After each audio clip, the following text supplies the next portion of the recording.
Mountain Man slept with a virgin Amish girl as a bet. When she removed her wig, he burst into tears. A rough mountain man, mocked in a mining town saloon, takes a cruel wager. Spend one night with a frightened Amish girl. But in the lonely glow of his cabin, instead of shame, he offers mercy. Then, she pulls off her bonnet and wig, revealing scars no one was meant to see. He weeps, not in disgust, but in recognition of her hidden truth, because she's not who the town thinks she is. Now, the whole valley turns against them. Deputies with iron shackles, a crooked mining boss hungry for land, whispers in church pews, and a trial where dignity itself hangs by a thread. What secret did she hide beneath that wig? Why does her story threaten to upend the power of an entire town? And when justice rides on the line, will mercy and faith be enough to save them both? Drop a comment below and share which part of the world you're tuning in from today. If you enjoy stories like this, don't forget to subscribe for more. The saloon's smoky haze caught the dim lamplight, casting long shadows across weathered floorboards. Boaz Keller sat alone by the crackling fireplace, his broad shoulders hunched as he nursed a tin cup of coffee gone cold. The usual evening crowd of miners packed the room, their voices growing louder with each round of whiskey. "Look at O'Keller," one miner called out, tobacco juice staining his beard. "Living up there like some wild animal. Ain't natural for a man to be alone that long." Boaz kept his eyes on the flames, jaw tight beneath his graying beard. He'd learned long ago that silence was better than rising to their bait. The firelight caught the deep lines around his eyes, carved there by years of mountain winters and solitary grief. "Maybe he's afraid of women," another voice shouted, triggering a wave of laughter. "Heard tell he once had himself a family, for that big blizzard took him." The words struck like physical blows, but Boaz didn't flinch. His calloused hands tightened around the cup as memories of that bitter night threatened to surface. Snow so thick you couldn't see 3 feet ahead. His wife's voice calling out, growing fainter. The saloon's batwing doors creaked open, letting in a blast of cold air and 3 figures. Jonas and Eli Yoder swaggered in, still dusty from the trail. Between them walked a young woman in a plain dress and bonnet, her head bowed low. Even from across the room, Boaz could see her trembling. Hiram Dobbs, the mining boss, rose from his usual table. His silk vest and gold watch chain marked him as a man who profited from others' labor. Well, if it ain't the Yoder boys and their pretty little cousin fresh from back east. His smile didn't reach his eyes. "Brought her out to find a good Christian husband, did you?" The cousins exchanged meaningful looks. "Something like that," Jonas said, shoving the girl toward an empty corner. She stumbled, but caught herself, keeping her face hidden beneath the bonnet's brim. "Mighty shy thing," Dobbs observed, drawing closer to where she stood. "What's your name, girl?" "Anna Ruth," she whispered, her voice barely audible above the saloon's din. "Speak up, cousin," Eli ordered, making her flinch. "Show some respect when Mr. Dobbs addresses you." "Anna Ruth Yoder, sir." This time her voice was clearer, though still soft. Something in its gentle tone made Boaz look up from his coffee, really seeing her for the first time. Dobbs circled her like a wolf sizing up prey. "An Amish virgin in our little mining town. Now ain't that something special?" He turned to address the room. "Boys, I believe we got ourselves an opportunity for some entertainment." The miners gathered closer, their faces flushed with drink and cruel anticipation. Anna Ruth pressed herself further into the corner, her hands clutching at her plain apron. "I'll lay $20, Dobbs announced, that none of you sorry excuses for men has the nerve to take this precious flower up to your bed for the night." He paused for effect. "And another 20 says if any of you do, you won't get past that first kiss without her crying for her mama." Raucous laughter filled the room. Several miners called out crude suggestions, but none stepped forward to take the bet. Anna Ruth's cousins watched with poorly concealed satisfaction, as if this had been their plan all along. Boaz found his gaze drawn to the girl again. Something about her stillness spoke not of shyness, but of someone used to hiding their true nature. He'd seen that same stillness in wounded animals, waiting for the next blow to fall. "What about you, mountain man?" Dobbs turned his attention to Boaz. Surely all that time alone has built up some appetites. $40 could buy a lot of coffee and ammunition.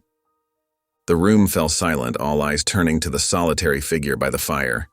Boaz set down his cup with deliberate care. "Reckon I'll take that bet," he said, his voice rough from disuse. Surprised murmurs rippled through the crowd. The Yoder cousins exchanged worried glances before Jonas spoke up. "Now wait just a minute. Afraid I'll damage your merchandise, Midas?" Boaz stood slowly, drawing himself to his full height. Even after years in the mountains, he still carried himself with the quiet strength that had once made him the most reliable ranch hand in 3 territories. Dobbs raised his eyebrows. "Well, now this is unexpected. But the bet stands." He pulled out his wallet, making a show of counting out $40. "One night, mountain man. Make her cry, and the money's yours." Boaz crossed to where Anna Ruth stood. Up close, he could see she was trembling harder now, though she kept her composure. "Miss Yoder," he said quietly, "would you ride with me tonight?" She raised her head slightly, and for just a moment their eyes met. Hers were dark and deep, holding something more than fear, a flash of intelligence, of calculation. Then she lowered them again. If that is God's will," she whispered. Eli grabbed her arm roughly. "Remember what we discussed, cousin," he hissed in her ear. "About being obliging." Anna Ruth nodded once, her face carefully blank. But Boaz caught the slight tightening of her jaw, a tiny gesture of defiance hidden beneath her submissive manner. "My horse is outside," Boaz said. He took off his heavy coat and draped it around her shoulders. The gesture sparked another round of coarse jokes from the miners, but he ignored them. The night air bit sharp and cold as they stepped outside. Stars glittered like ice chips in the black sky, and their breath frosted in pale clouds. Boaz's horse, a sturdy mountain-bred gelding, stood patient at the hitching post. He helped Anna Ruth mount, noting how she gathered her skirts with practiced ease despite her apparent fear. Another small detail that didn't quite fit with her helpless appearance. Once she was settled, he swung up behind her, gathering the reins in one hand. "Hold tight to the saddle horn," he instructed. "It's a long ride up to my cabin." They left town at a steady walk, hooves crunching on the frozen ground. Behind them, raucous laughter and calls followed until distance swallowed the sounds. Only then did Boaz feel Anna Ruth's rigid posture relax slightly. The trail wound up into the mountains, threading between towering pines. Wind sighed through the branches, and somewhere in the darkness, a coyote called. Anna Ruth's whispered prayers were barely audible, but their rhythm was steady, like a heartbeat against the night. After an hour's climb, light glimmered through the trees. Boaz's cabin, where he'd left a lamp burning in the window. It was a solid structure of squared logs, with a stone chimney and a small barn for his horse. Not much to look at, but it had weathered many storms. He helped her dismount, her small form almost lost in his coat. While he settled his horse in the barn, she stood waiting, straight-backed despite her fear. The lamp cast enough light to show the clouds of her breath, coming faster now that they'd reached their destination. Inside, the cabin was plain but clean. A fire still smoldered in the hearth, and Boaz added wood until flames leaped up, pushing back the chill. One room held everything he needed: bed, table, chairs, cooking area. Simple, like his life had become. "Sit," he said, gesturing to a chair. "I'll fix you something to eat." She perched on the edge of the seat, hands folded in her lap. While he warmed up beans and coffee, she stayed silent, but he could feel her watching him when she thought he wasn't looking. He set a plate and cup before her. "Eat, then you take the bed, I'll sleep by the fire." Her head came up sharply, surprise breaking through her careful mask. "But the bed." "I don't take unwilling women to my bed." His voice was gentle but firm.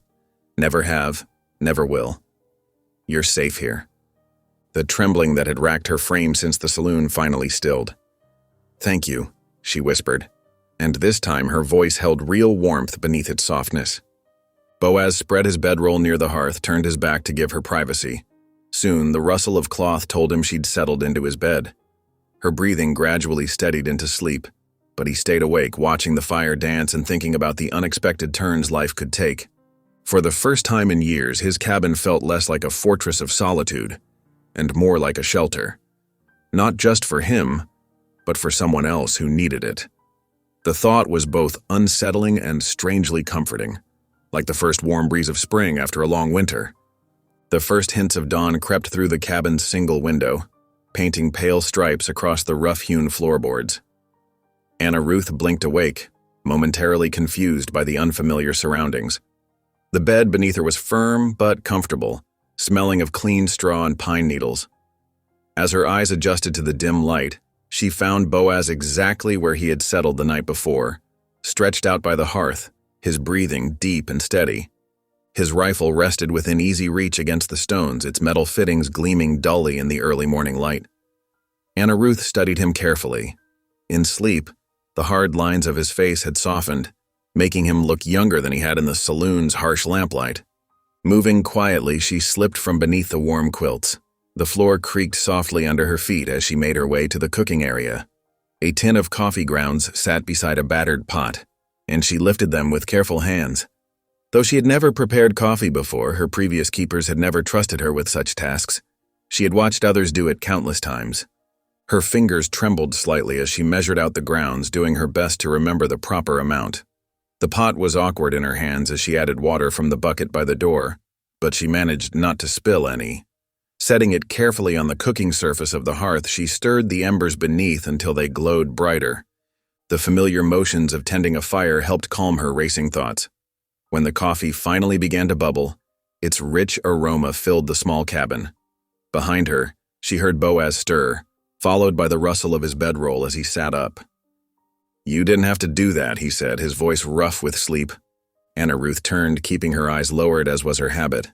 I wanted to thank you for last night." The words came out barely above a whisper. Boaz got to his feet, stretching his tall frame. No need for thanks, just did what was right. She poured coffee into 2 tin cups, her movement still uncertain but determined. "I was afraid," she admitted, holding 1 cup out to him. "When you took that bed, I thought—" Her voice trailed off. "Thought I'd be like the rest of them?" Boaz accepted the coffee but made no move to approach closer than necessary. "Don't need to win no bet to prove I'm a man." The simple statement, delivered without drama or expectation, loosened something tight in Anna Ruth's chest. She sank into one of the wooden chairs, cradling her own cup between her palms. The warmth seeped into her fingers, grounding her in the moment. Boaz moved to the cupboard, pulling out a loaf of bread and some dried meat. "Ain't much of a breakfast, but you're welcome to share it." They ate in companionable silence, broken only by the soft sounds of the awakening day outside.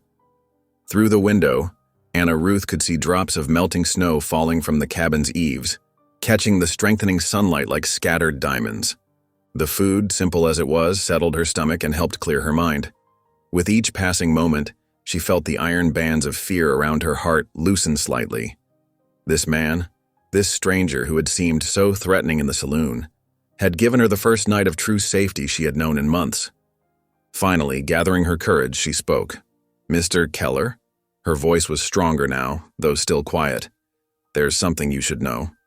Boaz looked up from his coffee, his eyes steady on her face. "My cousins, Jonas and Eli."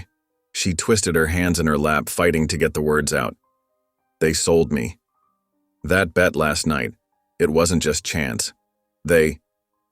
Her voice caught, but she forced herself to continue. "They meant to deliver me to shame. They've done it before, with other girls." The cup in Boaz's hand stilled halfway to his mouth.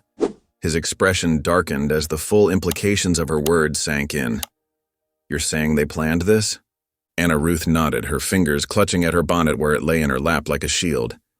"They brought me west, saying they had work for me. But then they cut my hair, dressed me plain like this, said it would fetch a better price if I looked innocent." The words tumbled out now, as if a dam had broken. "I heard them talking with that man Dobbs about finding the right buyer, someone who likes to break things." Boaz set his cup down with careful deliberation, but Anna Ruth could see the tension in his shoulders, the way his jaw clenched. "And I played right into their scheme," he said, his voice low and dangerous. "No." The force of her own response surprised her. You saved me. Whether you meant to or not, you took me away from them, gave me shelter." She drew a shaky breath. No one's done that before. Outside, the steady drip of melting snow marked time's passage. A jay called from somewhere in the surrounding pines, its harsh cry seeming to echo Anna Ruth's revelations. Boaz stood and walked to the window, his movements controlled but full of restrained energy. "You can stay," he said finally, still looking out at the mountain morning. "Long as you need to, while we figure what comes next." He turned back to face her. "No one will harm you here." "You have my word on that." Anna Ruth's hands relaxed their grip on her bonnet, though she kept it close. "Thank you," she whispered, and in those two simple words lay a world of relief and gratitude. The morning light had strengthened, filling the cabin with a clean, clear radiance that seemed to wash away the darkness of the previous night. Anna Ruth felt something she hadn't experienced in longer than she could remember. Hope, fragile as the first spring flower pushing through melting snow, but undeniably real. Boaz moved about the cabin, gathering supplies for the day ahead, his actions purposeful but never threatening. His presence, which had terrified her just hours before, now felt like a shelter stronger than the cabin's solid walls. She watched him check his rifle, straighten his bedroll, add wood to the fire, all the small tasks that made up a morning routine, and felt herself beginning to believe that perhaps, just perhaps, she had found a safe harbor in this storm-tossed sea of her life. Evening crept across the mountain, drawing long shadows through the cabin windows. The day's revelations had left both Boaz and Anna Ruth quiet, each lost in their own thoughts as they moved through the simple tasks of survival. Now, as darkness gathered, fresh snow began to fall outside, dusting the window panes with delicate crystals. The fire had burned low, its embers casting a gentle glow across the cabin's rough-hewn walls. Anna Ruth sat close to the hearth, her hands folded in her lap, still wearing the plain dress and bonnet that marked her as Amish. Boaz added another log to the fire, and the flames crackled to life, sending warmth washing over them both. "You don't need to keep wearing that," Boaz said quietly, nodding toward her bonnet. "Not here. You're safe." Anna Ruth's fingers went to the edge of the white cap, hesitating. Her voice caught. "I'm not what you think." "Don't matter what I think," Boaz replied, his voice gentle. "Only matters what's true." With trembling hands, Anna Ruth reached up and slowly untied the bonnet strings. As she lifted it away, what appeared to be her hair came with it, a rough, uneven wig that slipped free into her hands. Beneath it, her true hair had been crudely shorn almost to the scalp, and in the firelight, pale scars stood out against her skin, tracing cruel patterns where a whip had left its mark. She kept her eyes down, shoulders hunched as if expecting a blow. The wig lay in her lap like a dead thing, its false simplicity now a mockery of the truth it had hidden. "Now you see," she whispered. "Now you know what I really am." But when she finally found the courage to look up, she saw something she never expected. Boaz had staggered back a step, one hand pressed against the rough stone of the hearth to steady himself. His eyes glistened with tears in the firelight, and his expression held not disgust but a deep, aching recognition. "Those marks," he said, his voice hoarse, "they ain't what you are. They're what was done to you. There's a difference." The simple truth in his words broke something loose inside her. Tears spilled down Anna Ruth's cheeks as she drew a shuddering breath. "I'm not Amish," she confessed, the words tumbling out like water through a broken dam. "It was all a lie. My mother, she was Cherokee. My father was a settler who took her to wife. But when she died," her voice caught on a sob, "he couldn't bear to look at me. Said I reminded him too much of her. He bound me into service to pay his debts." Boaz moved slowly, deliberately, and knelt before her. His large, weathered hands, capable of such strength, were infinitely gentle as he took one of hers. "Your cousins did this to you?" he asked softly. Anna Ruth nodded, unable to speak for a moment. They said no one would want damaged goods, but if they made me look pure, innocent." She squeezed her eyes shut against the memory. The wig hid the scars. And my blood. They said no one would pay good money for a half-breed unless they thought they were getting something special to break. Boaz's grip on her hand tightened slightly, but his touch remained gentle. "Listen to me," he said, his voice rough with emotion. "What they did, what they planned, that ain't on you. None of it." He paused, seeming to search for the right words. "You survived. That's no small thing. How can you look at me and not see shame?" Anna Ruth whispered, her free hand unconsciously moving to touch her scarred scalp. "Because I see strength," Boaz answered simply. "Takes courage to survive what you have, to keep your heart whole despite it all." He drew a deep breath, and when he spoke again, his voice was thick with promise. "You will never be treated as less than whole, not while I draw breath." The weight of his words filled the cabin, mixing with the soft crackle of the fire and the whisper of snow against the windows. Anna Ruth's tears fell freely now, but they were different tears. Not the bitter drops of shame and fear she had known for so long, but something cleansing, almost healing. They sat together in the lamplight, their shared silence more eloquent than words. The fire cast dancing shadows on the walls as the snow continued to fall outside, wrapping the cabin in a cocoon of white. Neither spoke for a long while, but their hands remained clasped, forming a bridge across the pain they both carried. The wig lay forgotten on the floor, its false promise no longer needed. In its place, something new and fragile had begun to grow. Trust, born of shared wounds and the courage to see beyond them. The mountain night deepened around them, but within the cabin's walls, two souls found solace in the simple truth that they were no longer alone in their pain. Anna Ruth's shoulders had gradually relaxed, the tension draining from her frame as she realized that Boaz's promise was genuine. His tears had surprised her. She had never seen a man weep in compassion before, only in anger or pain. Those tears had done more to convince her of his sincerity than any words could have. Boaz remained kneeling before her, steady as the mountain itself, his presence offering the kind of safety she had almost forgotten could exist.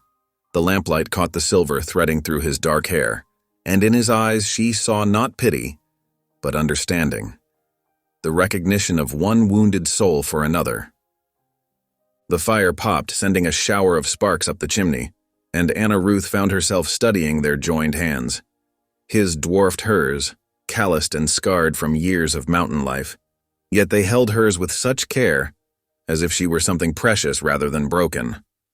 Outside, the snow continued to fall, each flake a tiny blessing of renewal. Inside, two people who had thought themselves beyond healing found that perhaps they had been wrong. Their silence was no longer empty, but full of shared understanding, of promises made and accepted, of pain acknowledged and burdens shared. The lamp burned steady, its gentle light a testament to the truth that had been revealed. The false bonnet and wig, symbols of deception and shame, lay discarded in shadow. In their place remained only what was real.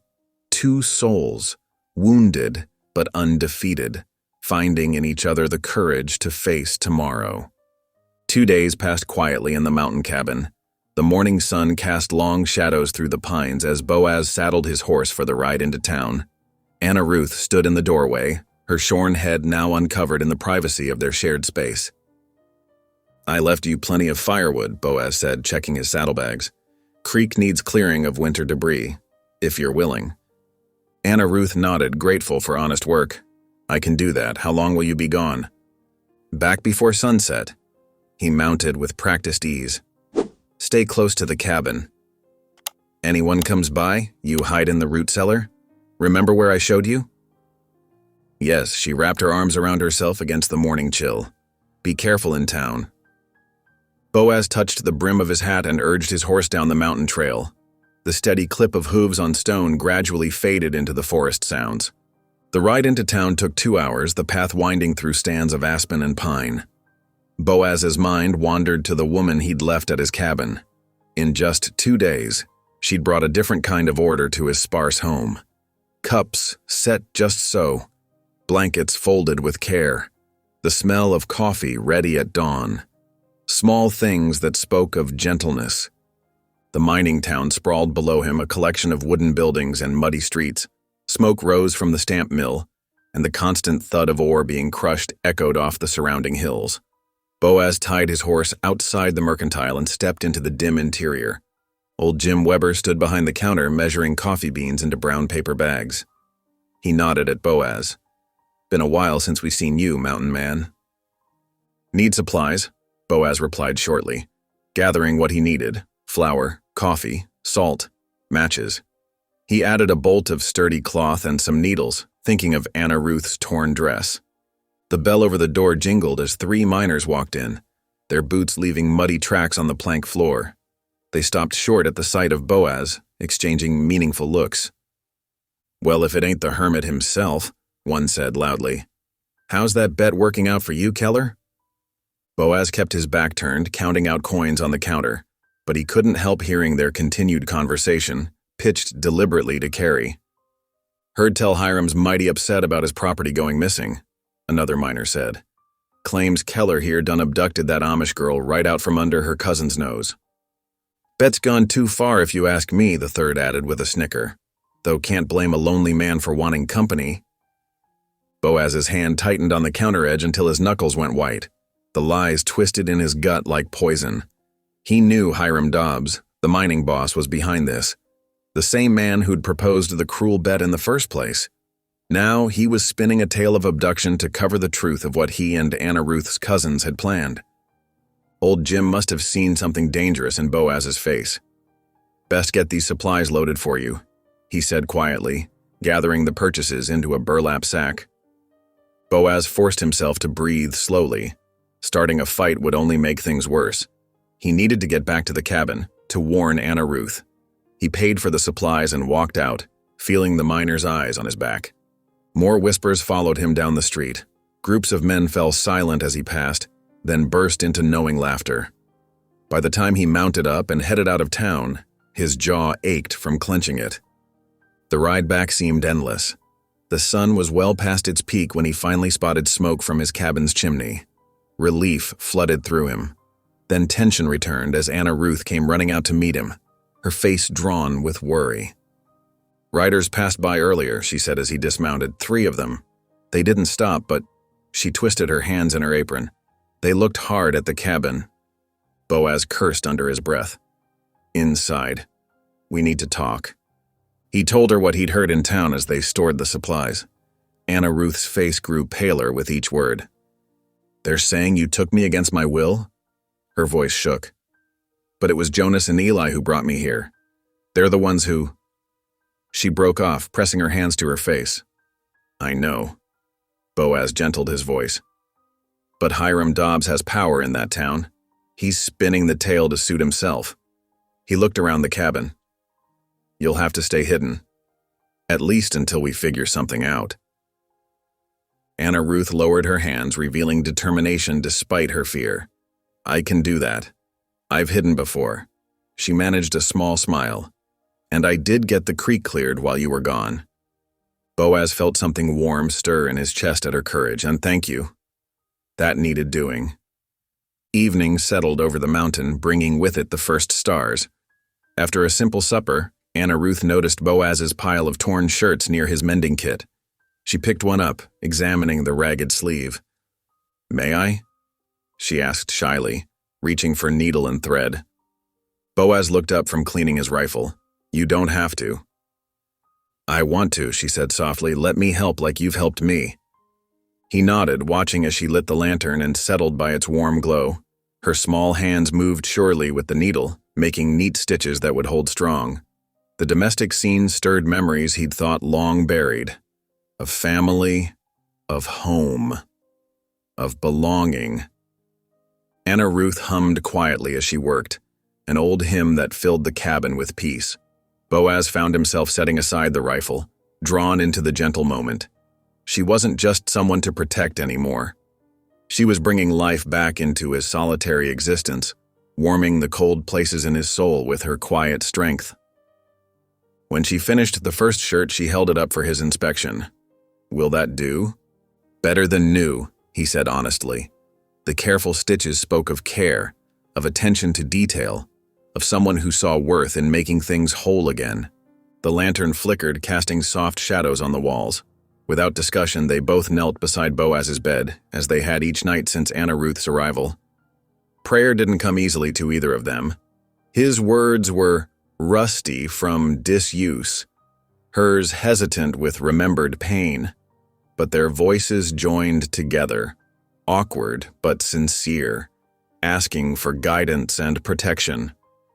"Lord," Boaz began roughly, "keep us safe from those who do us harm." "And help us find the path you'd have us walk," Anna Ruth added softly. Their words filled the quiet cabin, mixing with the crackle of the fire and the whisper of wind in the pines. Two souls, learning to trust again, bound together by circumstance, but choosing to remain by choice. The mountain night deepened around them, full of both danger and hope. Outside, an owl called into the darkness. Inside, lantern light gleamed on careful stitches and bowed heads, illuminating a scene of simple grace. The world might hold threats, but here, in this moment, there was peace. There was purpose. There was the beginning of healing for them both. Morning painted the mountain peaks in golden light, chasing away the last shadows of dawn. The creek bubbled cheerfully over smooth stones as Boaz led Anna Ruth down the well-worn path from his cabin. In his hands, he carried two simple fishing poles made from sturdy branches, line wrapped carefully around each. "Never tried fishing before?" he asked, glancing at her curious expression. Anna Ruth shook her head, lifting her skirt slightly to step over a fallen log. "No. In service, there wasn't time for such things. Just work from sunrise to sunset." Boaz's jaw tightened at the reminder of her past, but he kept his voice gentle. "Well, fishing takes a different kind of work. Takes patience most of all." He stopped at a wider bend in the creek where the water ran deep and clear. "This here's my favorite spot." He showed her how to bait the hook with a worm, his large hands moving with surprising delicacy. Anna Ruth watched intently, her dark eyes focused on every movement. When it was her turn, she hesitated only briefly, before picking up a worm from the tin can. "Like this?" she asked, threading it carefully onto the hook. "Just so," Boaz nodded. "Now watch how I cast." He demonstrated the smooth arc of the pole, the line flying out to land softly on the water's surface. Not too much force. Let the rod do the work. Anna Ruth's first attempt sent the line tangling in a nearby bush. She bit her lip in frustration, but Boaz just helped her untangle it without comment. Her second cast went wild in the opposite direction, but on her third try, the line sailed out beautifully, landing with a gentle plop in the deeper water. "I did it." The laugh that burst from her took them both by surprise, clear and bright, echoing off the pine-covered slopes. It was a sound of pure joy, unguarded and free. Boaz found himself smiling in response. "You know, that you did." Now comes the waiting part. They sat together on a sun-warmed boulder, poles held steady. Anna Ruth's face was peaceful in the dappled morning light filtering through the trees. A jay called overhead, and a gentle breeze carried the scent of pine needles and wild mint. "It's so quiet here," she said softly. "Peaceful-like. I can see why you chose this place."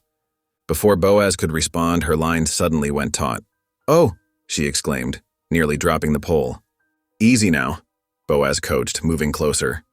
"Don't jerk it. Just keep the line tight and reel it in steady." Anna Ruth's tongue poked out slightly as she concentrated, following his instructions. After a brief struggle, she pulled in a decent-sized brook trout, its scales flashing silver in the sunlight. "Look at that," she breathed, eyes wide with wonder. "I caught a fish." "That you did," Boaz said warmly. "That's dinner right there." They spent the morning by the creek, catching 3 more fish between them. Anna Ruth's laughter came easier each time, her joy in the simple pleasure of fishing warming something long frozen in Boaz's chest.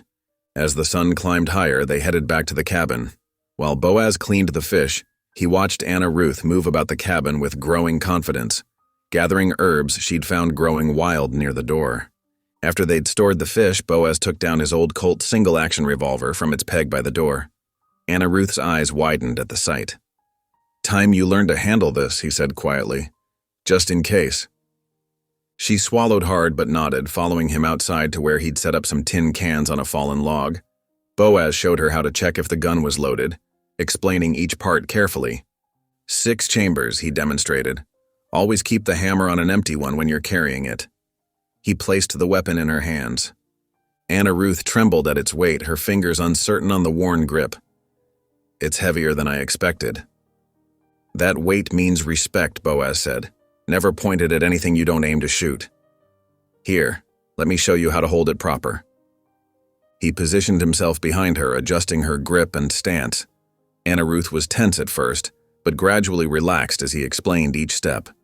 When she fired her first shot, the recoil startled her, but she held firm. Missed, she said, disappointed. Ain't about hitting on your first try, Boaz assured her. It's about knowing how to use it if you need to. They practiced until Anna Ruth could load and fire with somewhat steady hands, though her accuracy needed work. The sun was high overhead when they finally went back inside. Boaz stirred up the fire while Anna Ruth prepared their catch, seasoning the fish with her wild herbs. The cabin filled with savory smells as the stew simmered in his old iron pot. They ate in comfortable silence, sharing the crusty bread Boaz had brought from town. As the evening settled in, Anna Ruth glanced at him over her bowl. May I ask you something? Boaz nodded, sensing her hesitation. Why do you live alone up here? Her voice was soft, careful. Surely it's a hard life, with no one to share it. The question hit him like a physical blow, stirring memories he'd tried to bury. He stared into the fire for a long moment, the flames dancing in his vision. Had a family once, he said finally, his voice rough. Wife named Sarah. 2 little ones, James and Mary. He hadn't spoken their names aloud in years. Lost them in a blizzard 7 years back. We were trying to move our cattle to winter pasture. Storm came up sudden-like. Anna Ruth's hand covered his where it rested on the table. Her touch was gentle, offering comfort without demands. I was setting up a shelter, he continued, the words coming slowly. Sarah and the children were in the wagon. By the time I found my way back to them through the whiteout, he couldn't finish. Oh, Boaz, Anna Ruth whispered. Been easier to stay in the mountains since then, he said gruffly. Less complicated. Until now. He glanced at her, then away. The fire crackled in the hearth, filling the silence between them. Outside, the wind sighed through the pines, a lonely sound that seemed to echo the ache in his chest. Anna Ruth rose quietly and moved to kneel by the fire. Her hands clasped together, and she began to pray aloud, her voice soft but clear. Lord, we come before you with heavy hearts tonight. We carry burdens of loss and pain, memories that weigh us down like stones. She paused, drawing a deep breath. But you promise to lift our burdens if we only ask.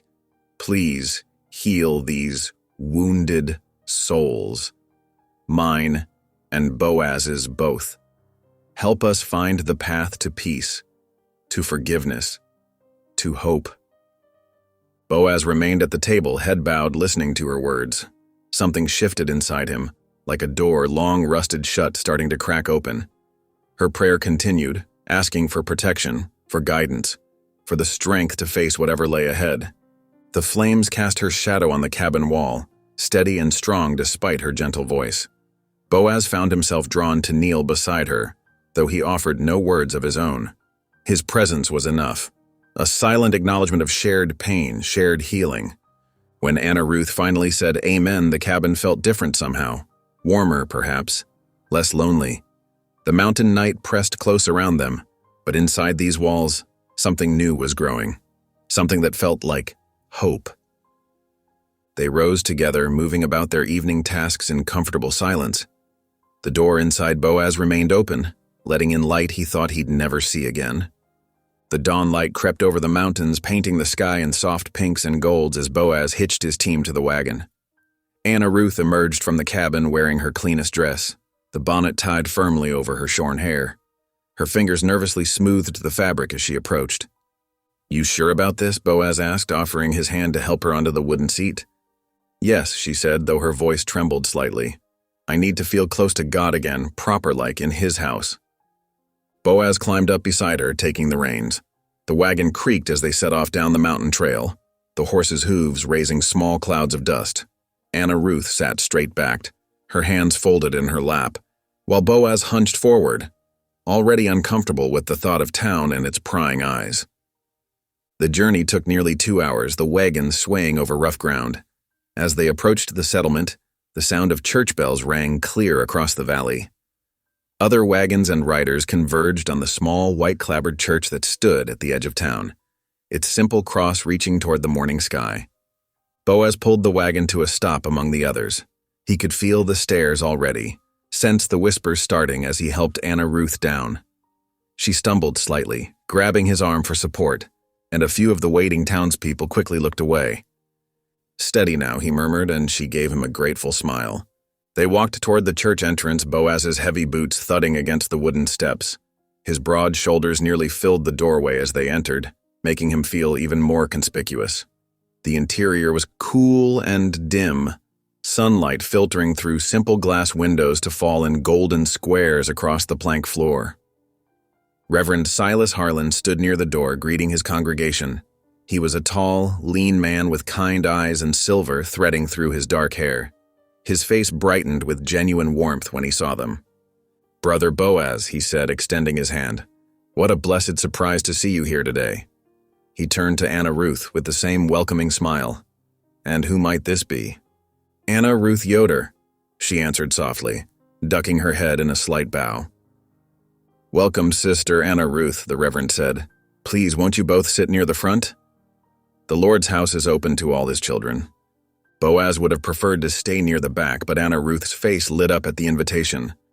They made their way down the center aisle, past rows of familiar faces turned curious or suspicious. A few women whispered behind their hands, their eyes following Anna Ruth's careful steps. They settled into a pew 3 rows from the front. Boaz felt exposed, too large for the simple wooden seat, but Anna Ruth seemed to relax as she looked up at the plain wooden cross on the wall. Someone passed them hymnals, and she took hers with reverent hands. The service began with Amazing Grace, the familiar notes from the pump organ filling the small space. Anna Ruth opened her hymnal, though Boaz noticed she didn't need to look at the words. Her voice rose soft but clear, joining the congregation. "Amazing Grace, how sweet the sound, that saved a wretch like me." Boaz didn't sing, but he watched her face as she did. Something transformed in her expression. A peace settling over her features, a light kindling in her eyes. She sang all 4 verses, her voice growing stronger with each one. Reverend Harlan's sermon spoke of mercy and acceptance, of seeing past outer appearances to the spirit within. Though he never looked directly at them, Boaz felt the words were meant, at least in part, for the benefit of those who might judge his unusual companions. Throughout the service, Boaz remained aware of the stares. Mrs. Peterson, the banker's wife, kept turning to look at them, her face pinched with disapproval. The mining boss who'd proposed that cruel bet wasn't present, but several of his men were, nudging each other and smirking. Yet Anna Ruth seemed oblivious to it all, lost in worship. She bowed her head earnestly during prayers, her lips moving silently. When they stood for hymns, she sang without hesitation, though her voice remained gentle. Boaz found himself drawing strength from her quiet courage. After the final hymn, people began to file out, some nodding politely as they passed, others hurrying by with averted eyes. A group of children gathered near the door, pointing and whispering until their parents shooed them along. Reverend Harlan approached them as the church emptied. "I'm glad you joined us today," he said warmly. "Sister Anna Ruth, your voice adds beauty to our humble choir. I hope you'll both come again next Sunday?" Anna Ruth's smile was radiant. "Thank you, Reverend. I would like that very much." She glanced at Boaz, who managed a gruff nod. Outside, the late morning sun had warmed the air. More curious stares followed them as Boaz helped Anna Ruth back into the wagon. He could hear the whispers. "Such a strange girl. Did you see her bonnet? Something's not right there.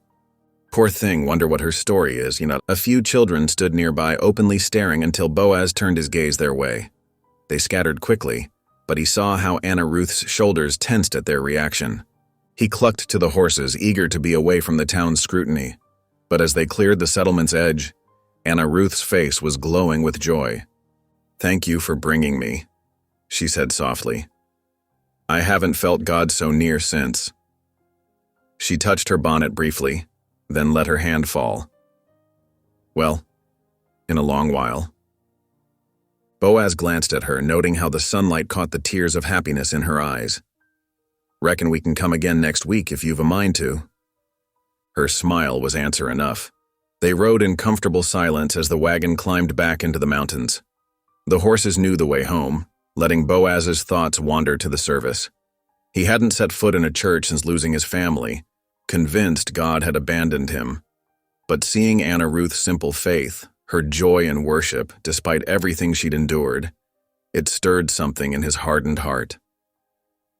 The cabin came into view as the sun reached its peak. Anna Ruth hummed hymns softly as they unhitched the horses, her voice blending with the wind in the pines. Their hearts were lighter, despite the stares and whispers they'd endured.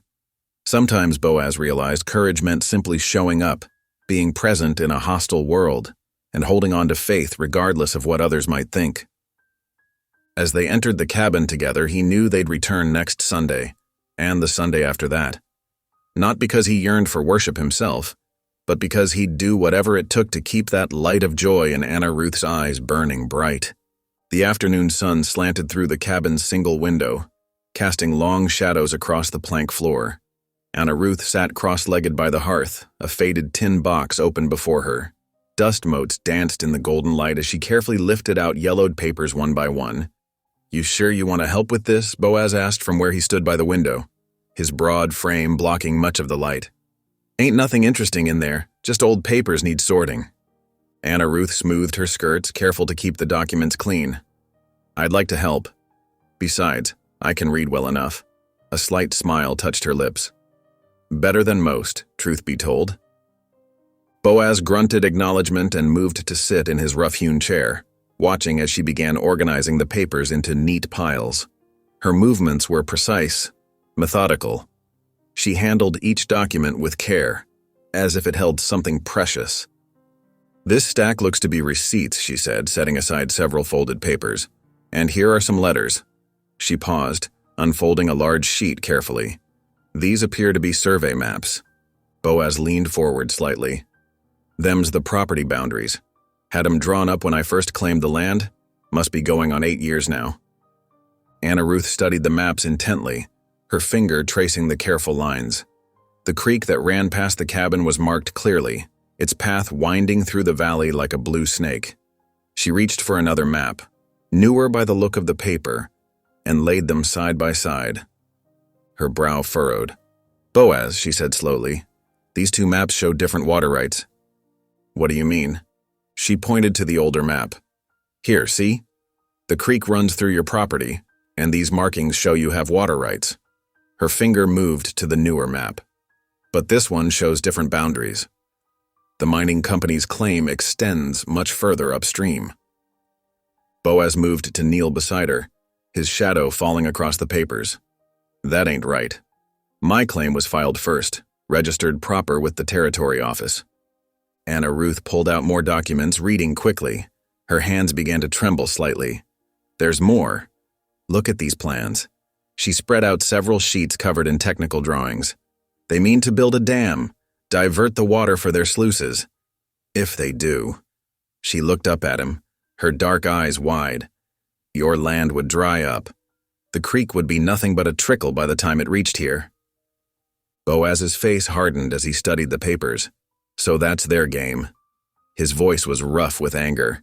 "That mining boss, Dobbs, he's been trying to push me out for months, offering to buy the land for next to nothing." "And when you wouldn't sell," Anna Ruth's voice trailed off as she pulled out another document. "This is dated 3 weeks ago. It's an application to revise the water rights, claiming your original survey was done incorrectly." Boaz stood abruptly, pacing the small cabin.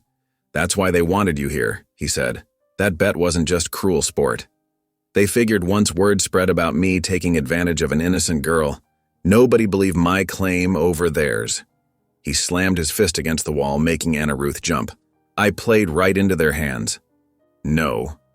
Anna Ruth's voice was firm as she gathered the papers carefully. "You showed mercy instead of cruelty. That's what matters now." She stood, clutching the documents to her chest. "And these papers, they're proof of what the mining company plans to do. Proof they're trying to steal your water rights through lies." Boaz turned to face her, his expression dark. Proof won't matter much against their guns. Men like Dobbs, they don't fight with paper and ink. Then we must be smarter than they are. Anna Ruth laid the papers on the table, arranging them precisely. The law is on your side, Boaz. Your claim was filed first, properly registered. They can't simply take your water rights because they want them. Law? Boaz laughed bitterly. Out here, law bends to whoever has the most money or the most guns, usually both. Anna Ruth lifted her chin, meeting his gaze steadily. Then we fight with truth. These documents, the proper surveys, they tell the real story. And there must be others who would be affected if the creek is diverted. Other farmers, ranchers, downstream. Boaz nodded slowly. Peterson's place about 2 miles down. The widow Carson's farm beyond that. Neither of them could survive without the creek water. Then they need to know what's planned. Anna Ruth began sorting the papers into precise piles. We need to show them these documents, get them to stand with us against the mining company. Boaz watched her work, his anger gradually settling into something more focused. He was used to fighting his battles alone, with fists or firearms when needed. But Anna Ruth's quiet determination stirred something in him, a hope that perhaps there was another way. It won't be easy, he said finally. Dobbs has friends in town, influence with the territory office. Nothing worth fighting for is ever easy. Anna Ruth's voice was soft but firm. But truth has power of its own, if we're brave enough to stand by it. The afternoon light was fading now, shadows lengthening across the cabin floor. Boaz lit the lamp, its warm glow falling across the papers spread on the table. They sat together, studying the documents, making plans. First light tomorrow, I'll ride down to Peterson's place, Boaz said. Show him these plans, see if he'll stand with us. Anna Ruth nodded, still examining the maps. The territory office will have copies of the original surveys. We should check those too, make sure everything matches. You've done this before? Boaz asked, surprised by her knowledge. A shadow passed across her face. When my mother died, there were problems with her burial plot, because of who she was. I learned then that papers matter. Words matter. She touched the documents gently. They can protect us if we know how to use them. Boaz studied her in the lamplight. This woman who had endured so much yet still believed in justice, in fighting with truth rather than force. Something shifted in his heart, a softening of his hardened resolve. All right, he said finally. We'll do it your way. Fight with truth first. He checked his rifle where it stood by the door. But I'm keeping this handy, just in case truth needs some backing up. Anna Ruth smiled slightly. Fair enough. She began carefully returning the papers to the tin box. We should make copies of the most important documents, in case anything happens to these. They worked together as evening settled over the cabin, copying maps and letters by lamplight. Outside, the creek gurgled past, its voice steady and sure. Boaz found himself listening to it with new awareness, understanding now why the mining company had targeted his land so specifically.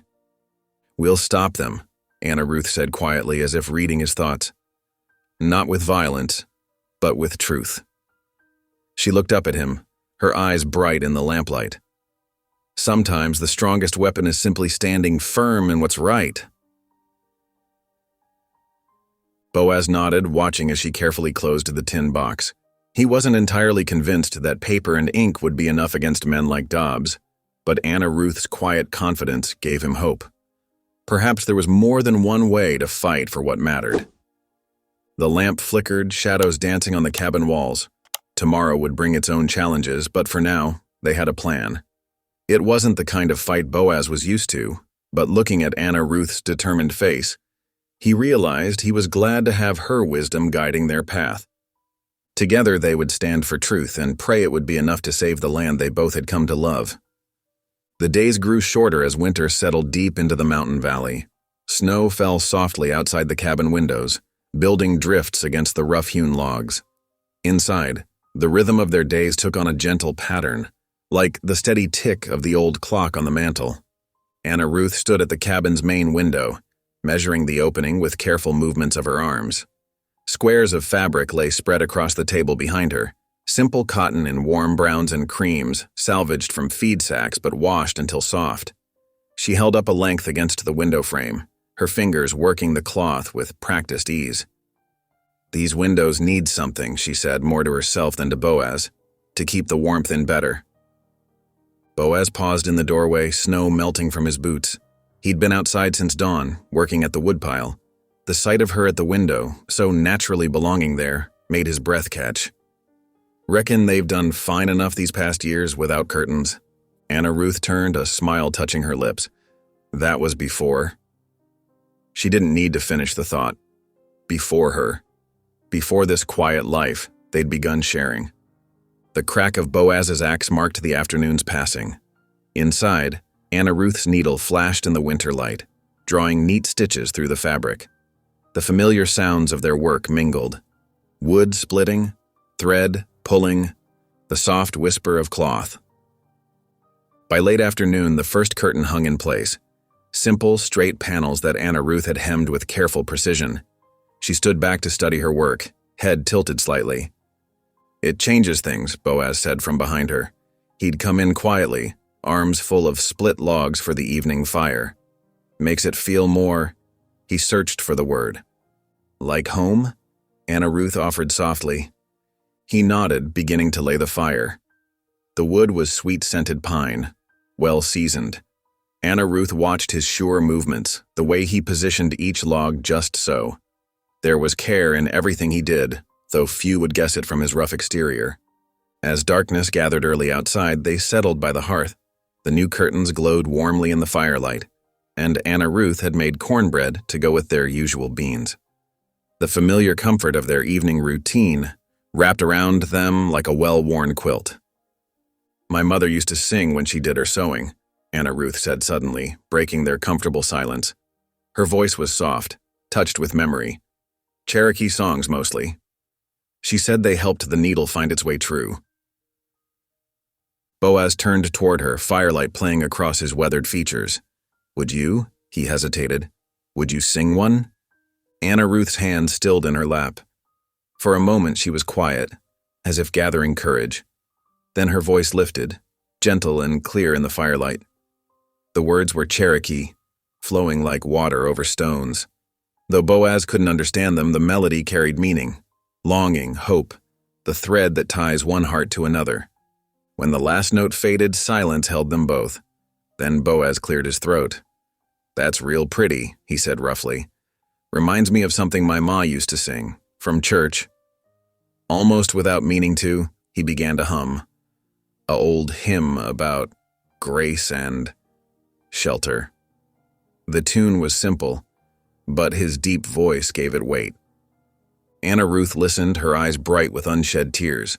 As the hymn ended, she reached for another piece of cornbread, and her hand brushed against his. Neither pulled away. The touch was light as a feather, yet it seemed to fill the whole cabin with warmth. They sat that way for a long moment, hands barely touching, while the fire crackled and shadows danced on the new curtains. No words were needed. The quiet between them held all they couldn't yet say. Finally, Anna Ruth stood, moving to the old chest where she kept her few belongings. With deliberate movements, she lifted out the rough-made wig she'd worn when first arriving. The firelight caught its dull strands. Nothing like the dark glory of her natural hair, now growing out in soft spikes from her scarred scalp. "I don't need this anymore," she said firmly. Her fingers traced the crude stitching that had held it together. "It was never really me, just something they made me wear, to hide who I am." Boaz watched as she placed the wig deep in the chest, closing the lid with quiet finality. The strength in that simple gesture humbled him. Here was courage far beyond what most men could claim. The courage to stand in one's truth, scars and all. "You're the bravest person I know," he said quietly. Anna Ruth turned to him, surprise flickering across her face. "I don't feel brave. Most days I still feel afraid. That's what makes it brave." Boaz's voice was rough with emotion. "Doing what's right even when you're scared. Standing in your truth even when it'd be easier to hide." She moved back to her place by the fire, settling closer to him than before. "You helped me find that courage again, when you showed mercy that first night. when you saw me, really saw me, and didn't turn away." The fire popped, sending sparks up the chimney. Outside, wind whispered through the pines and snow continued to fall. But inside the cabin, warmth bloomed like spring flowers pushing through winter ground. Anna Ruth reached for her sewing again, the familiar motion of needle and thread smooth in the firelight. Boaz added another log to the fire, then settled back, content just to watch her work. The new curtains stirred slightly in the draft from the chimney, as if nodding approval at the scene. Time passed slowly, marked only by the gentle click of Anna Ruth's needle and the steady burning of the fire. Neither felt the need to fill the quiet with words. There was comfort in simply being together and the knowledge that each understood the other's wounds and hopes. The evening deepened into night. Anna Ruth's sewing slowed, her head nodding slightly with fatigue.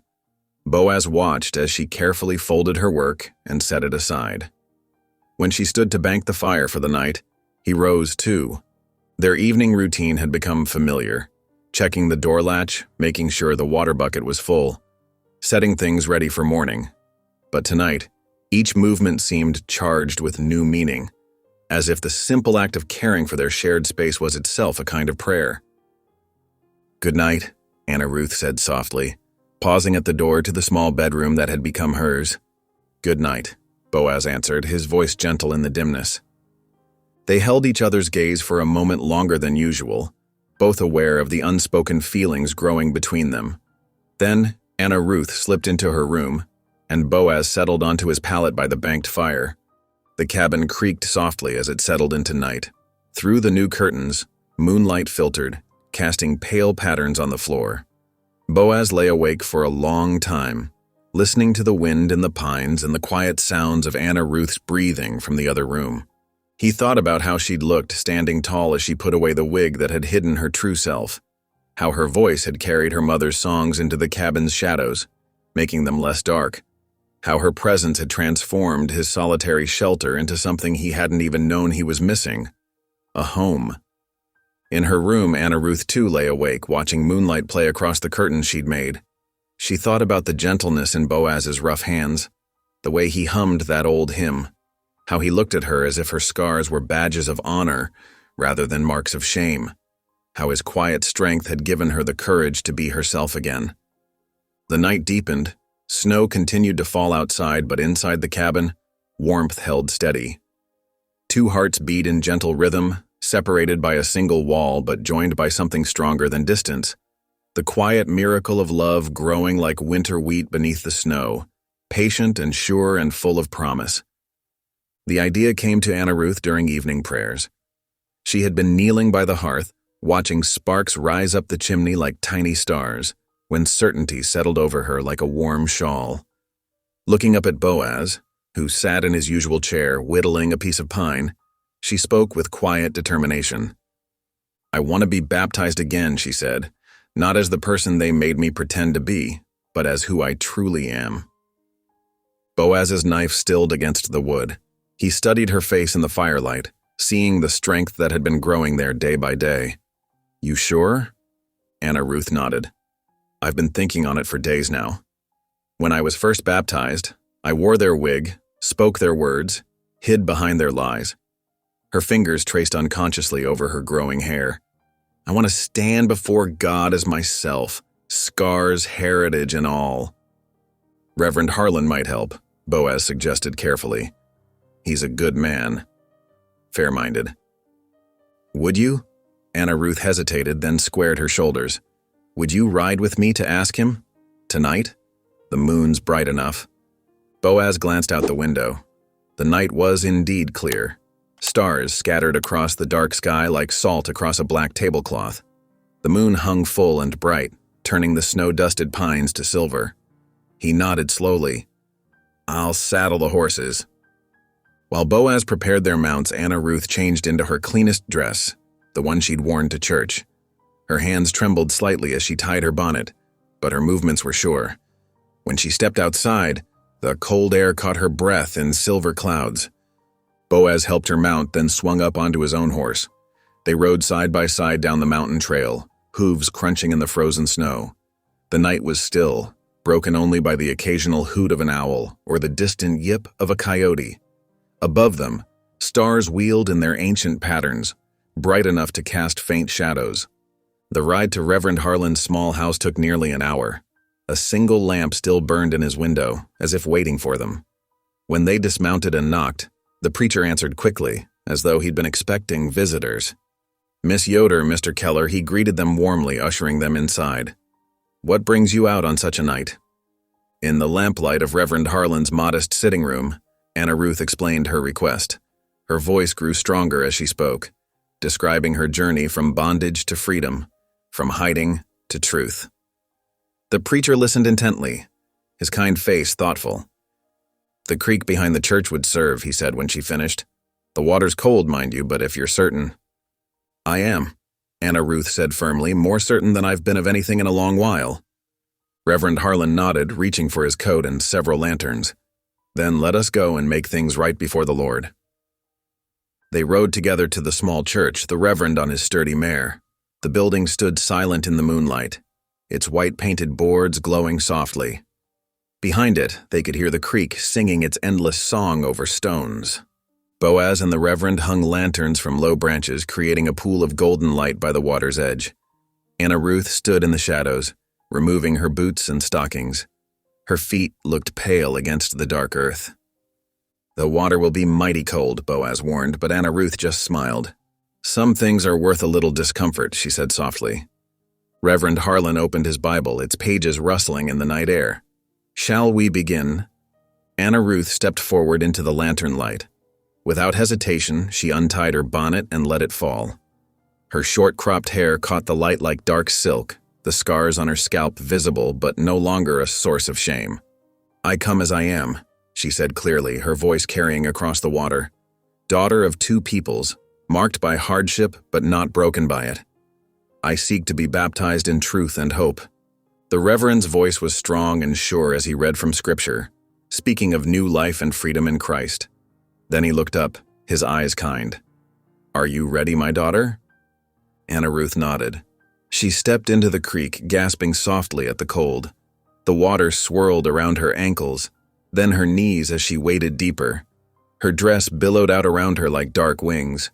Reverend Harlan followed her into the stream, his words rising clear above the water's song. "Upon your profession of faith, and in obedience to our Lord's command, I baptize you, Anna Ruth, in the name of the Father and of the Son and of the Holy Spirit." As she was lowered into the icy water, Anna Ruth's face shone with joy. When she rose again, water streaming from her hair and clothes, she looked transformed, not by any outward change, but by the peace that radiated from within. Then Boaz stepped forward, surprising them all. "I'd like to be baptized too," he said roughly.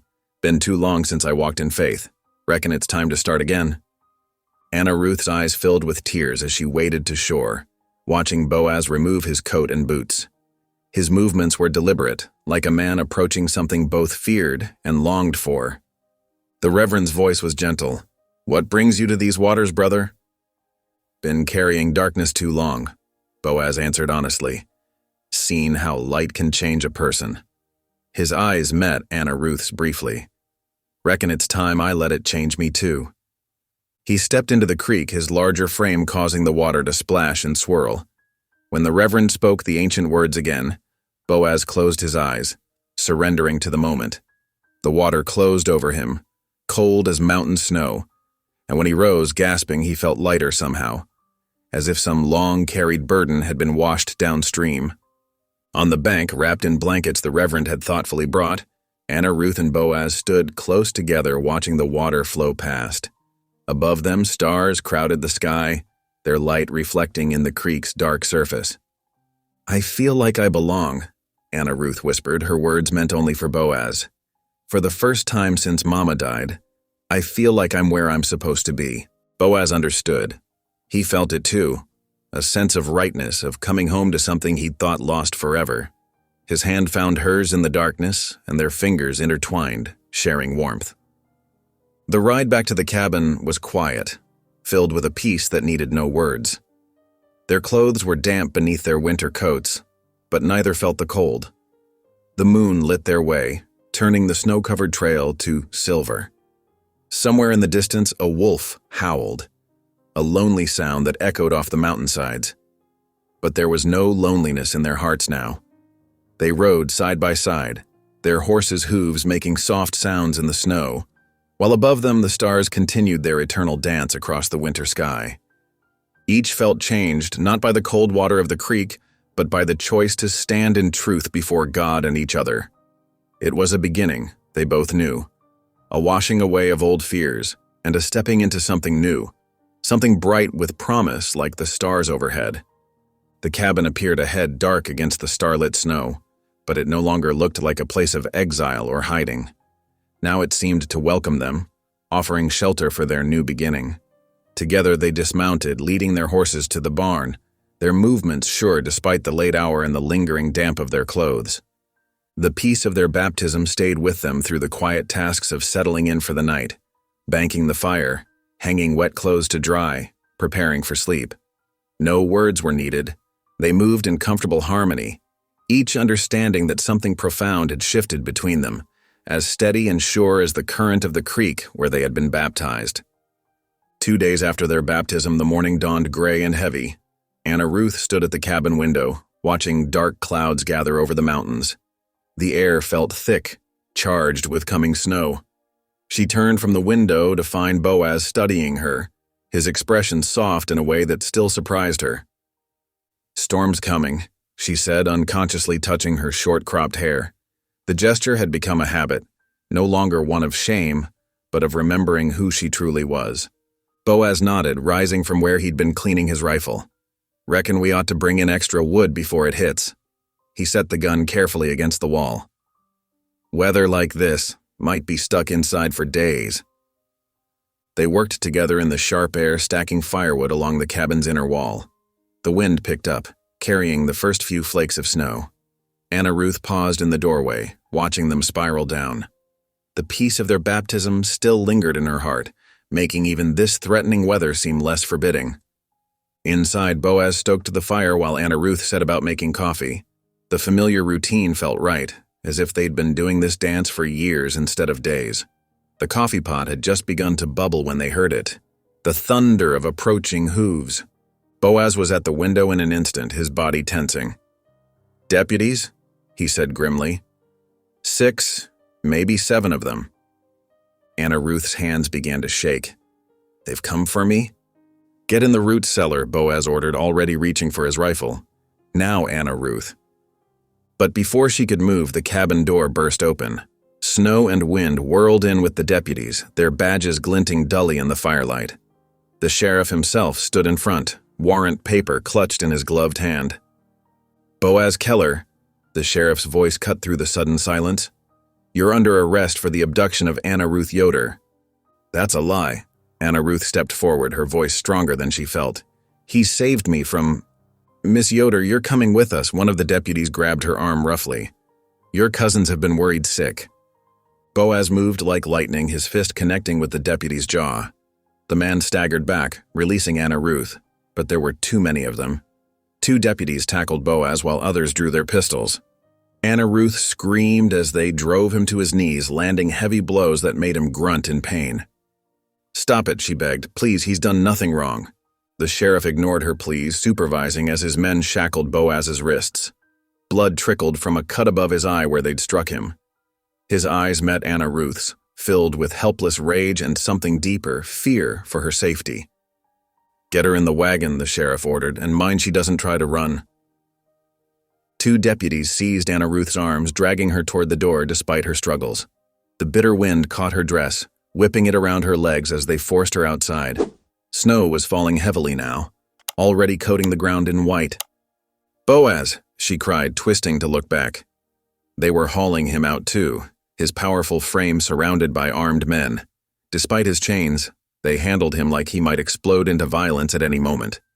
The deputies lifted Anna Ruth into a waiting wagon, its bed filled with straw. She caught a glimpse of Boaz being thrown roughly onto his horse, hands shackled to the saddle horn. His face was a mask of controlled fury and pain. "Please," she tried one last time, addressing the sheriff. "Listen to me. My cousins, they're the ones who—" "Save it for the judge, miss," he cut her off. "We know all about how this mountain man here led you astray." The wagon jerked into motion. Through the thickening snow, Anna Ruth watched helplessly as they led Boaz's horse in the opposite direction. He twisted in the saddle, trying to keep her in sight until the snow swallowed him from view. The wind grew fiercer as they descended the mountain trail, carrying stinging ice that mixed with the tears on Anna Ruth's cheeks. Behind them, the cabin door banged rhythmically in the wind, each slam like a gunshot in the storm. The home they'd begun to build together grew smaller and smaller until it was lost in the swirling white. The deputy driving the wagon hunched against the weather, urging the horses carefully down the treacherous path. Anna Ruth huddled in the straw, her mind racing. She knew where they were taking Boaz. The town jail was a sturdy stone building next to the courthouse. But where were they taking her? The thought of being handed back to her cousins made her stomach clench with terror. Snow continued to fall, coating everything in pristine white that belied the violence of what had just happened. Anna Ruth touched her shorn hair, remembering Boaz's tears when he'd first seen it, his gentle acceptance of her true self. Now, he was in chains, being beaten for trying to protect her. The injustice of it burned in her chest. The wagon swayed and creaked, its wheels finding deep ruts in the trail. Through the curtain of snow, Anna Ruth could see other riders flanking them, deputies ensuring she couldn't escape. They needn't have worried. She wouldn't run, not with Boaz in chains. Whatever came next, they would face it together, even if apart. She closed her eyes, remembering the peace of their baptism just 2 nights ago. The same creek that had blessed them now lay frozen under the storm, but the truth of that moment remained. God had seen them stand in honesty before him. Somehow, that truth would have to be enough to carry them through whatever lay ahead. The bang of the cabin door faded behind them, lost in the howl of the wind and the grinding of wagon wheels through deepening snow. Anna Ruth sent up a silent prayer, not for herself, but for Boaz, alone, injured, and charged with a crime whose only truth was that he had shown mercy to a stranger. The storm intensified as they descended, as if nature itself protested this separation. Snow filled the wagon bed despite the cover, and the deputy driving had to stop frequently to check their direction. Anna Ruth barely noticed the cold. Her mind was filled with images of Boaz being beaten, the blood on his face, the helpless rage in his eyes as they dragged her away. The wagon continued its slow journey through the worsening storm, each mile taking her further from the safety she'd found in that mountain cabin. Behind them, its door still swung free in the wind, marking time like a broken heart until the snow covered everything in silence. The stone walls of the jail cell seemed to close in around Boaz as he sat on the thin wooden bench, his body aching from the deputy's blows. Every breath pulled at his bruised ribs, a constant reminder of his failure to protect Anna Ruth. The cell was barely 8 feet square, with a small barred window set high in the wall letting in weak winter light. He touched his swollen jaw gingerly, wincing at the tenderness. The deputies hadn't been gentle when they'd thrown him in here. His wrists were raw from the shackles, though at least they'd removed those once he was locked away. The cell felt colder than the mountain air he was used to, a damp, seeping chill that worked its way into his bones. Boaz stared at the rough stone wall, seeing instead the terror in Anna Ruth's eyes as they dragged her away. The memory twisted in his gut like a knife. He'd promised to keep her safe, to give her shelter from those who meant her harm. Now, here he sat, powerless, while she was back in the hands of those who had tried to sell her like cattle. Should have seen it coming, he muttered to himself, running a hand through his tangled hair. Should have known they wouldn't let us be. The bet that had started it all played through his mind again and again. The smoky saloon, the mining boss's cruel smile, Anna Ruth trembling in her borrowed bonnet. He'd thought himself so righteous then, stepping in to protect her. Instead, he'd walked right into their trap, giving them the excuse they needed to paint him as a kidnapper. Heavy boots echoed down the corridor outside his cell. The jailer, a weathered man named Morton, appeared with a tin plate of bread and beans. Unlike the deputies, Morton's eyes held no malice, only a careful neutrality, tinged with something that might have been sympathy. "Evening meal," Morton said quietly, sliding the plate through the narrow slot in the bars. Then, glancing quickly down the hall, he pulled something from his coat, an extra chunk of bread wrapped in a clean cloth. "Reckon you could use this, too." Boaz looked up, surprised by the small kindness. "Much obliged," he said roughly. Morton nodded, his voice dropping lower. "Been hearing talk in town. Not everyone believes what they're saying about you and that girl." Before Boaz could respond, Morton moved on, his footsteps fading away down the corridor. The extra bread felt like a lifeline, not just the food itself, but the reminder that there were still people willing to see truth instead of convenient lies. The jail fell silent except for the occasional creak of the building settling. Boaz picked at the beans without really tasting them, his thoughts constantly returning to Anna Ruth. Was she safe? Were her cousins mistreating her again? The questions gnawed at him worse than any physical pain.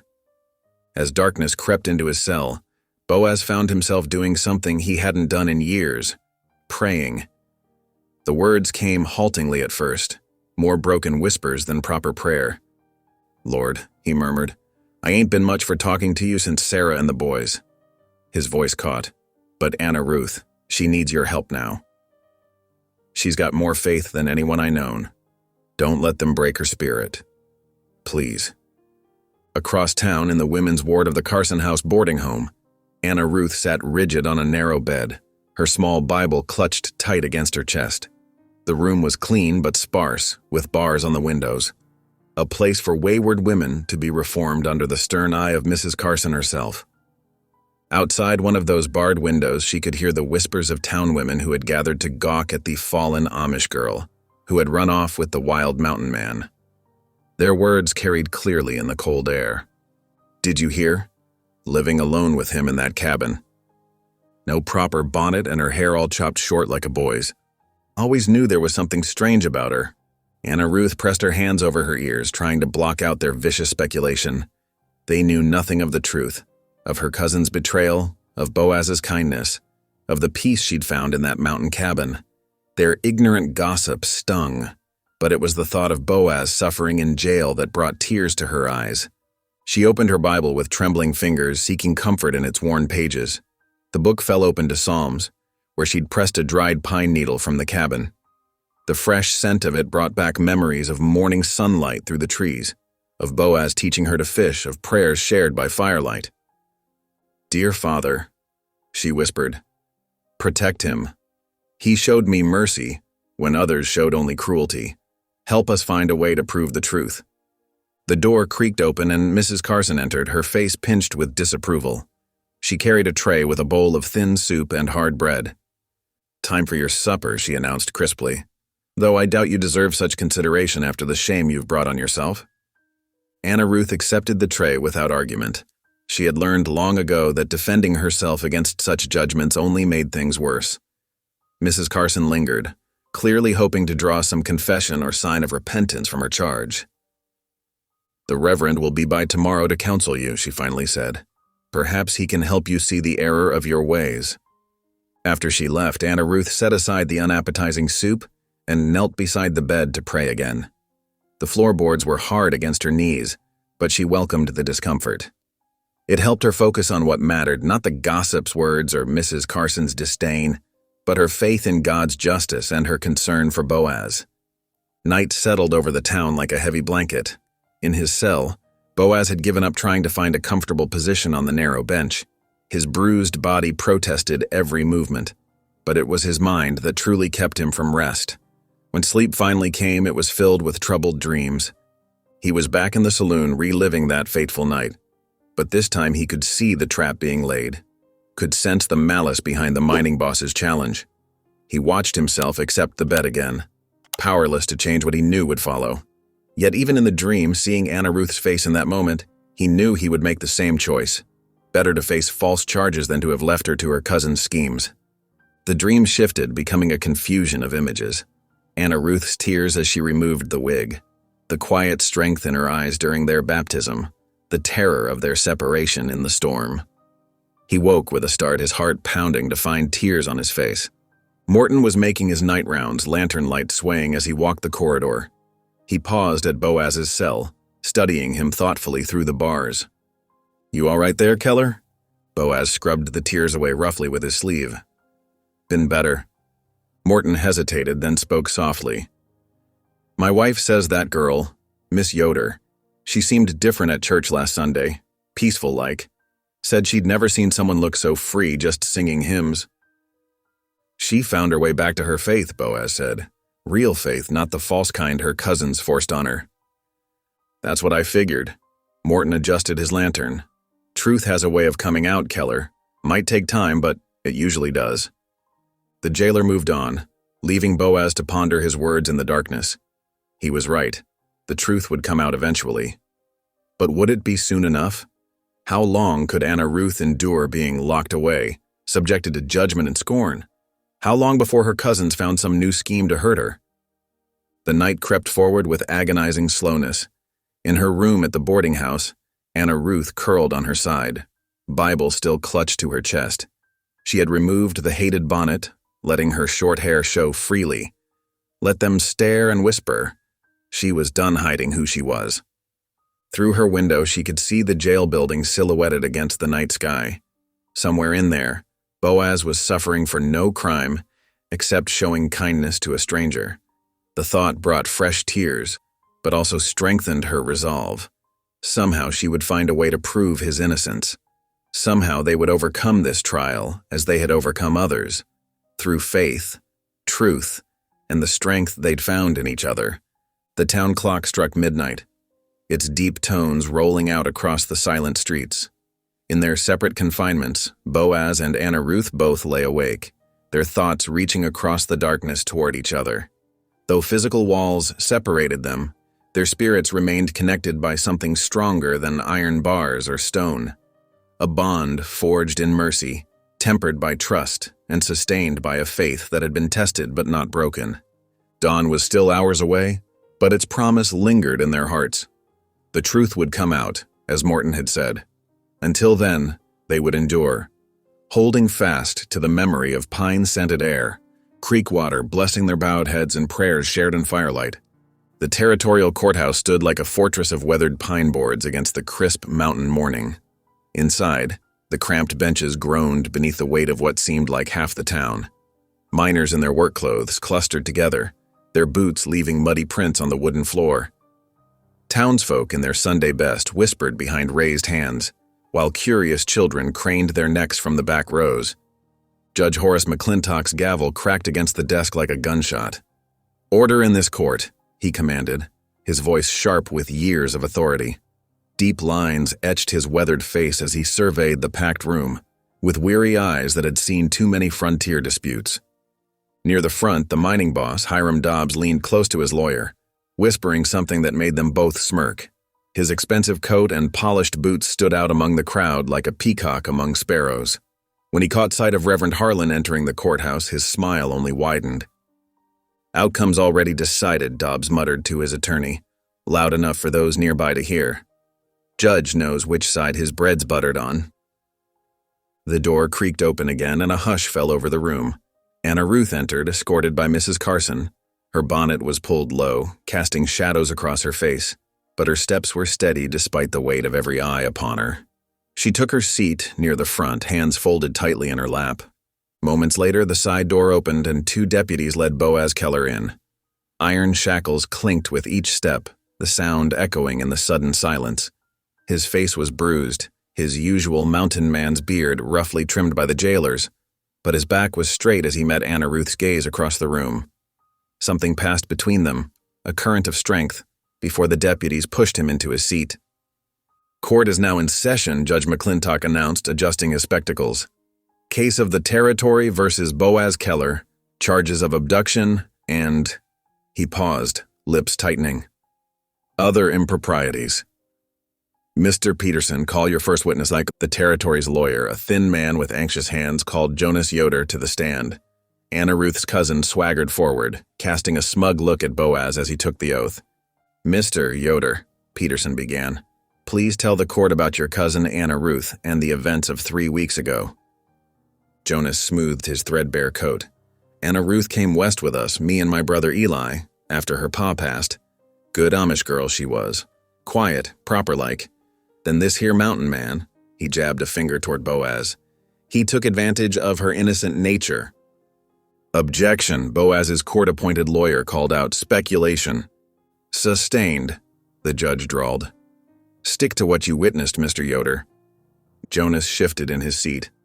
Well, we was all at Dobbs's saloon that night. Keller, he made a bet about spending the night with her. Then he just rode off with her, against her will. Didn't see her again till the deputies found her at his cabin. Murmurs rippled through the courthouse. Anna Ruth's shoulders tensed, but she kept her head high. Eli Yoder testified next, his story matching his brother's with practiced precision. He added elaborate details about Anna Ruth's supposed distress, his voice trembling with false concern.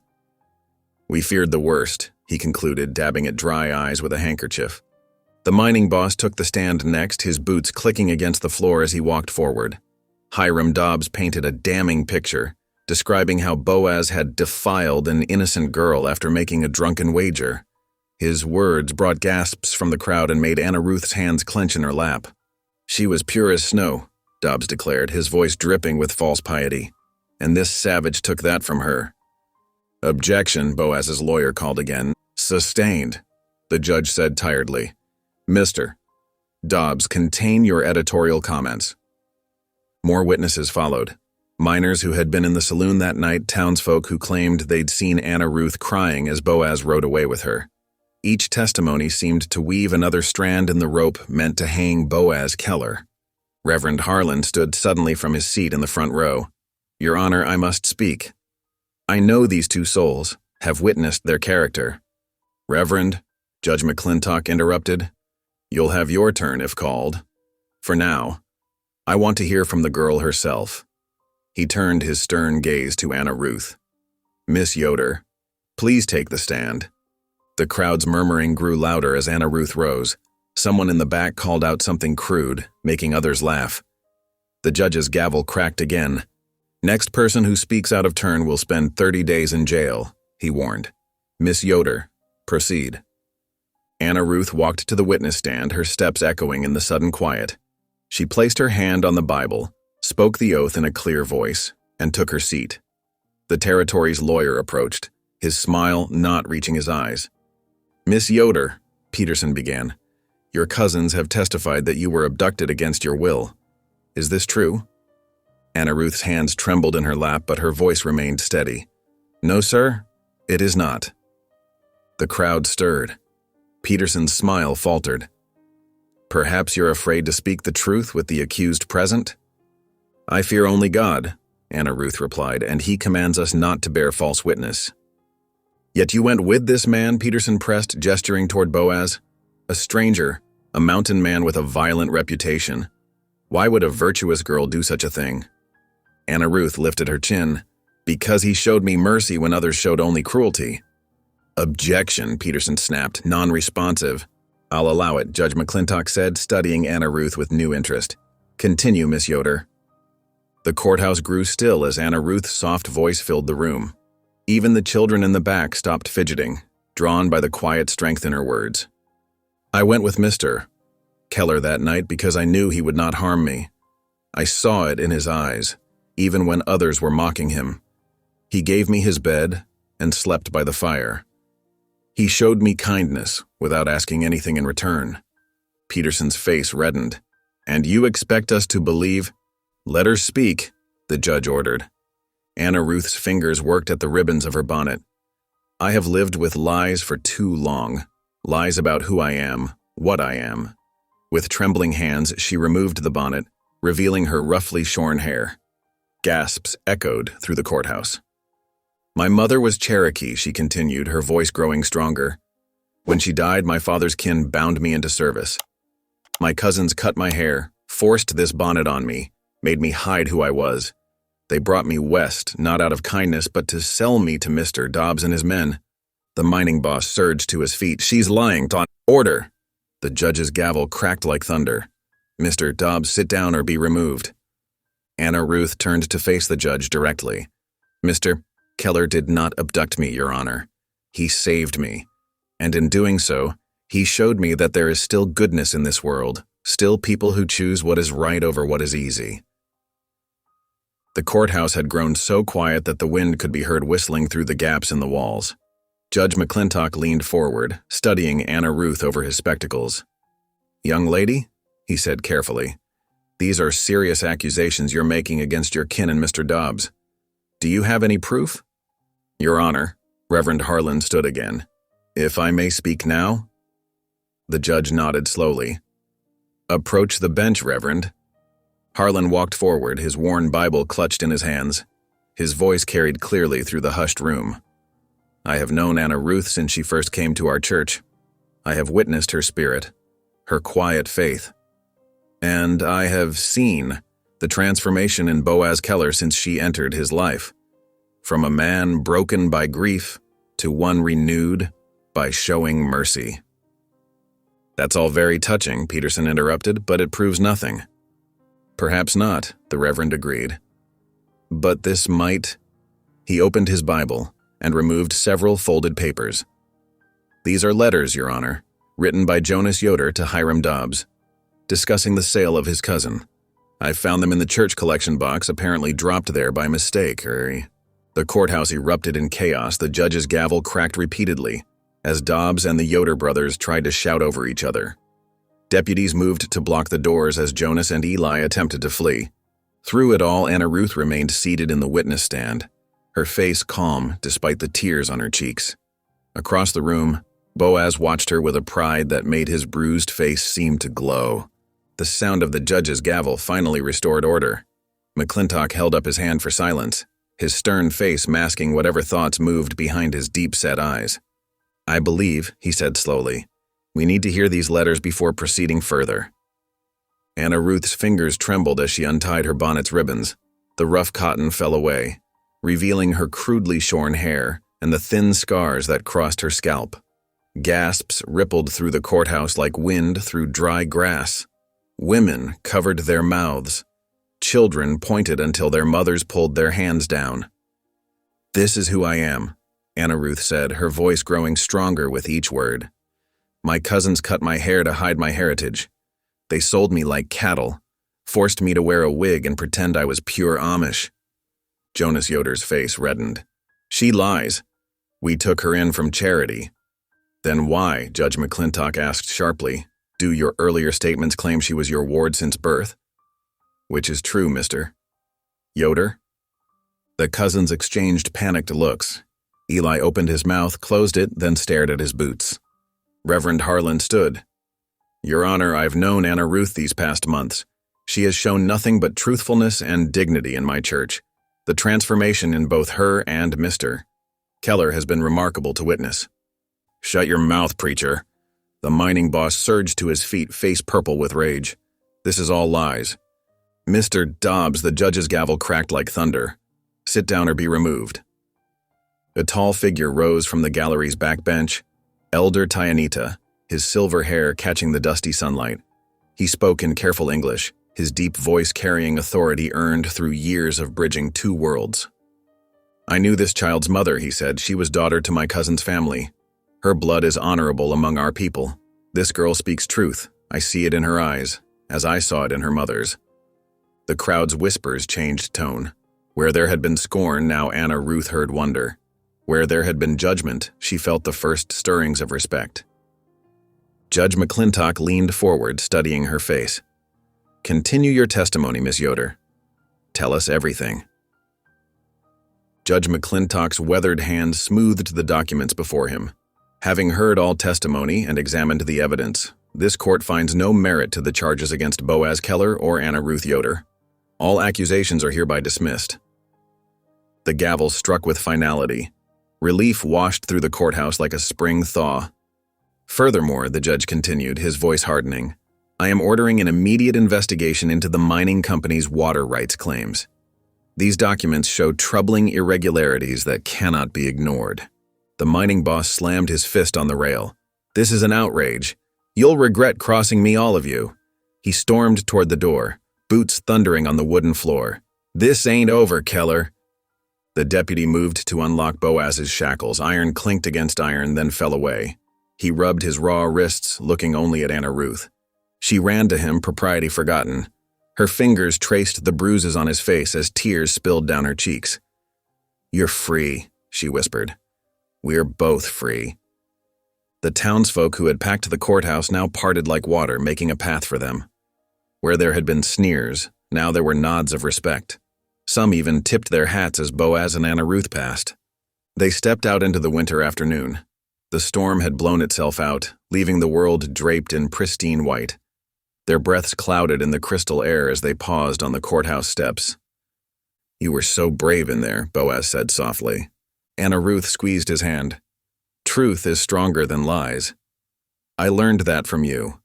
They walked together through the hushed streets, their footprints marking a new path in the untouched snow.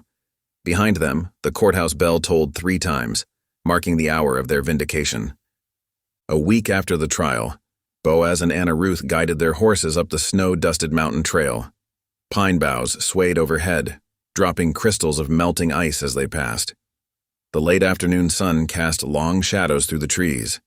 When they rounded the final bend, the cabin stood silent before them. Wind whistled through the broken door, which hung crooked on its hinges. Inside, papers and belongings lay scattered across the floor where the deputies had tossed them. "It looks so lost," Anna Ruth whispered, dismounting carefully. Boaz lifted their supplies from the packhorse. "We'll bring it back to life."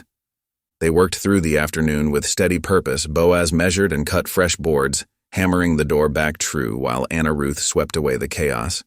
She arranged kindling in the cold hearth, striking flint until flames caught and grew. Warmth slowly returned to the cabin's bones. As evening settled in, they sat at the rough-hewn table, sharing a simple meal of cornbread and venison stew. Their laughter, hesitant at first, grew stronger as they recalled their victory in town. When the dishes were cleared, Anna Ruth reached into her trunk and withdrew the wig she had worn so long in shame. Without a word, she crossed to the fireplace and cast it into the flames. They watched it curl and vanish into ash. Boaz took her hand, his calloused fingers gentle against her skin. "The bet was theirs," he said softly, "but the gift was God's." Tears gleamed in Anna Ruth's eyes as she leaned into his shoulder. The firelight danced across their faces, painting shadows that could no longer hide what lay in their hearts. Outside, an owl called into the gathering dusk, blessing the peace that had finally come home to roost. Winter settled deep into the mountain valley, wrapping the world in hushed white. Dawn broke pale and pristine across new fallen snow, touching everything with silver light. Boaz and Anna Ruth stepped out of their cabin together, their breath clouding in the crisp morning air. The creek sang its steady song through sheets of ice running clear and strong despite winter's grip. Anna Ruth watched the water flow, remembering how close they'd come to losing it all to the mining company's greed. Now the land remained theirs, protected by truth and justice. Delicate snowflakes drifted down, catching in Anna Ruth's dark hair, which had grown just long enough to curl at her neck. She moved closer to Boaz, drawing warmth from his solid presence. The scars on her scalp had faded some, but they remained a testament to all she'd overcome. "I used to be so afraid," she whispered, her voice carrying in the stillness. "Afraid of being found out, afraid of belonging nowhere." She turned to face him, eyes bright with certainty. "But I'm not scared anymore. The future feels like a blessing now, not a burden." Boaz blinked rapidly, moisture gathering in his eyes that had nothing to do with the cold. "After I lost my family," he said hoarsely, "I thought I'd walk alone forever. Thought maybe that was my punishment." He drew a shaky breath. "But you gave me back what I thought was gone. You gave me family again." The snow fell harder now, encouraging them back inside. Through the frosted windows, their lamp cast a warm, golden glow, a beacon of home and hope. They closed the door against the growing storm, their hands finding each other naturally, fingers intertwining. In the gentle light, they stood together, strong and certain. What had begun as a cruel wager had been transformed by God's grace into something precious, a family built on mercy, truth, and love. Thank you for listening. Stories connect us in the most unexpected ways. If you felt that spark today, make sure you're subscribed. I share a new one daily, and the next might change your day.